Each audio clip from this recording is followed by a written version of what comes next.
The Power of Rhetorical Questions in Speeches, English Language Learning. Hello everyone. Welcome back to our English Language Learning series. Today, we're diving deep into a fascinating part of conversational English, rhetorical questions in speeches. These are not just ordinary questions. They are a powerful tool that can engage, persuade, and challenge. Let's get started. Rhetorical questions are questions that we ask without expecting an answer. They're used for emphasis, to provoke thought, or to make a point, rather than to gather information. You'll often find them in literature, media, and perhaps most notably, in speeches. A well-placed rhetorical question can help a speaker emphasize a point, engage an audience, and even subtly persuade listeners. Now, let's take a look at some examples from famous speeches. Martin Luther King Jr.'s "I Have a Dream" speech is packed with rhetorical questions, such as, "When will you be satisfied?" These questions were used to challenge the status quo and provoke thought about racial equality. Another example comes from John F. Kennedy's inaugural address.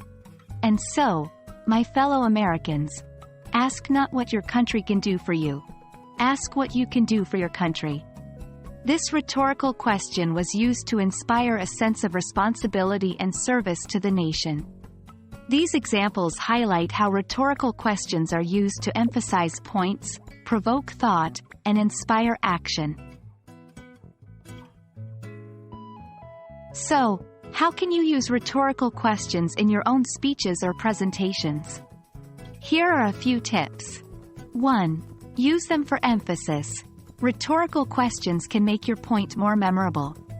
For example, instead of simply stating, "We need to work together," you might ask, "How can we succeed if we don't work together?" 2. Provoke thought. Use rhetorical questions to challenge your audience to think more deeply about a topic. Like, what if we saw failure not as a setback, but as a stepping stone to success? 3. Persuade your audience.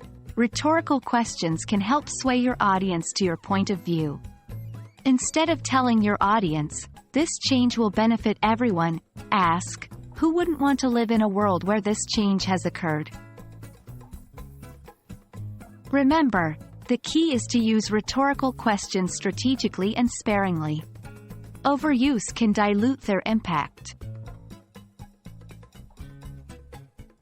That wraps up our exploration of rhetorical questions in speeches. Now, you're equipped with a powerful tool to make your speeches more engaging, thought-provoking, and persuasive. Remember, a well-placed rhetorical question doesn't just ask. It tells, persuades, and inspires. Keep practicing and make good use of this tool in your English language journey. See you in our next video.